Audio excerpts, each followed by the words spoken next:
Yamato Transport's truck is over there. A mother opens a door and receives a package, smiling. Wow, strawberries! Children standing near the mother express their excitement. The fruit was sent from Shizuoka by their grandmother. We can deliver fresh foods, such as fruits, fish, or meat, to even the most remote places the next day. It was the takyubin, or the door-to-door package delivery service, that made our life so convenient. Yamato Transport delivers over 4 million packages every day. Takyubin was invented by a man named Masao Ogura of Yamato Transport. Masao was brought up as if he were the eldest brother because his real elder brother died very young. When he was a child, he loved reading. His father bought him various books, including complete works for elementary school students and 2 years' vacation. When he read 3,000 Miles in Search of Mother, he sobbed. In his junior and senior high school days, he did not study at all. Instead, he devoted himself to tennis, although he did not play well. But he never cut practice sessions and was said to have guts, and therefore became the team captain. 3 years after Japan lost the Second World War, Masao graduated from university and joined Yamato Transport. The company was managed by his father. It was the first one of its kind that delivered small packages together regularly. After the war, the company kept furniture, packed, and carried it for the U.S. soldiers in Japan and their families. But its main business was the regular delivery service. Masao worked from early in the morning until late at night. He worked so hard that he suffered tuberculosis and was sent to the hospital. They say you will die when you have tuberculosis. His mother's face appeared before him. She had died of the same disease. At night, while in bed, he prayed to the gods, asking them, "Please help me." He had an operation on his lungs, and his doctors injected medicine called streptomycin. Thanks to persistent remedy, he recovered. It took 5 years for Masao to come back to the company because of his illness. One day, he was ordered to work at Yamato Transport Company's subsidiary that was about to go under. It was a terrible company. No truck drivers were enthusiastic about their work. In contrast, Masao was willing and eager. He changed the ways of working, one after another.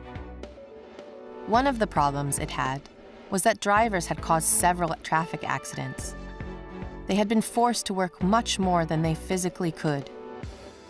Masao thought safety was more important than increasing the amount of work, so he made a poster saying, "Safety first, business second."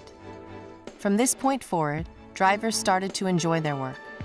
Not only did the number of car accidents decrease, but the company also made a profit. About 2 years later, Masao came back to the head office in Tokyo. Now, he wanted to do larger business. At this time, factories in Osaka put out TVs, fridges, or washers, and they were carried to Tokyo by trucks. Masao wanted his company to carry the products from Osaka to Tokyo, but he could not do so without the government's permission. He set about visiting the authorities and did so many times to ask them to give him the sanctions. 3 years later, the government finally allowed him to do the business. When he was 46, he became president of Yamato Transport because his father, the former president, became ill. 1.5 years after that, the oil crisis occurred suddenly. There was a global oil shortage. Prices skyrocketed, the number of customers decreased, and the financial crisis was just around the corner. "If I leave this situation, I will have to fold our company," Masao, now president, was very worried. He implored employees throughout Japan to help the company survive the crisis. He made full use of pencils and plastic erasers. He took the train to and from his office instead of driving his car. Whatever hardship he suffered, he never made the staff leave. One day, Masao wanted to send his son's hand-me-downs to his brother's son. Is it better to send them to the post office or by train? He did not want to do either. First of all, he was not certain when they would arrive. Next, sending a package was troublesome because officers would tell him to attach a label on the package, do the packing firmly with strings, and so forth. On the other hand, the transporting company would not be happy to send just one small package. Here, a bright idea occurred to him. Well, what if I deliver small packages throughout Japan? This will help mothers and make them happy. He was excited. To do this, he needed to deliver packages everywhere the next day. Also, he made the service convenient. No need to do the packing and simple prices. Although he was a bit worried, he was excited because no company had done such a service before. He asked his staff for advice.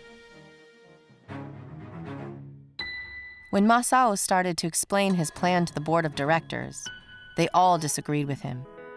Collecting small packages from customers' homes takes too much time and effort. But it is not good for our company to continue our business in the way we do now, replied Masao. He was flushed with anger. Even so, Mr. Ogura, your plan takes an enormous risk. It's too dangerous. Listen, I would like to do business in a different way than we have done in the past. Nothing else will make our company survive. He held meetings to consider the new business. Then, he got help. If you insist, Mr. Ogura, we will consider your plan too. Although at first they opposed it, the drivers worked together with him. In the oil crisis, he did not fire the staff from the company.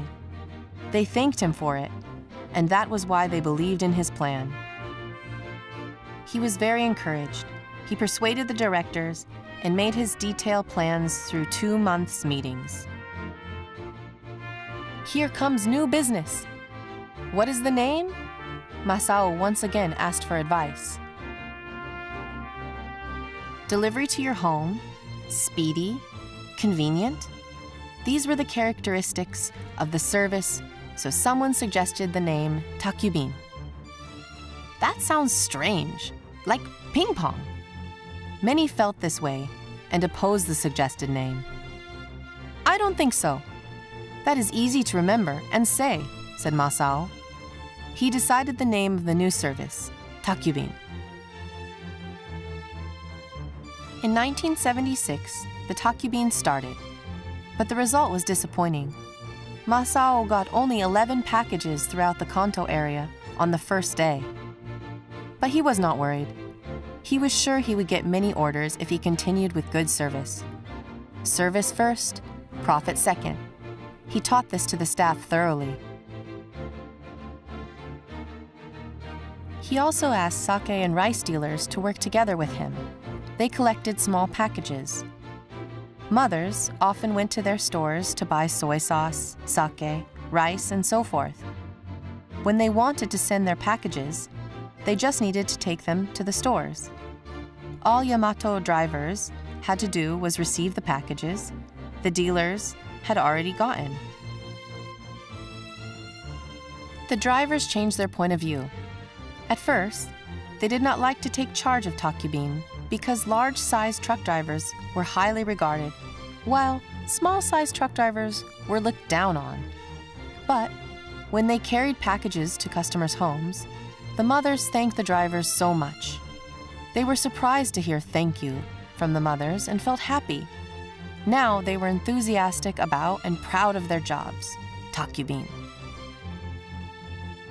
The Kuroneko mark, or the sign of black cats from Yamato Transport, shows the parent cat carrying its kitten in its mouth. The sign means, we carry packages as carefully as a parent does its child. Everywhere, you could see what the sign said. Orders increased steadily. The company changed its name a bit, Yamato, from difficult Chinese characters to Japanese ones that were easy to read. It also ran TV commercials. It made every effort to deliver packages everywhere in Japan, even deep in the mountains or to remote islands. Then, another problem occurred. Although he wanted to carry packages throughout Japan, Masao had to get many more sanctions on delivery routes. "Please give me sanctions," he pleaded to the national government, but it refused to give him permission for years. Even so, he did not give up. He continued to negotiate with the government, and at last he could carry packages everywhere in Japan. Setting the delivery fares also required the government's permission. Up to 10 kilograms, the fares were the same whether the package was heavy or light. Even if you sent light things, such as a notebook, you had to pay the same price as 10 kilograms packages. That was a great waste of money for customers. So he set the fares up to 2 kilograms and continued to ask the government to give him permission. At last, the cheap fares he set were allowed.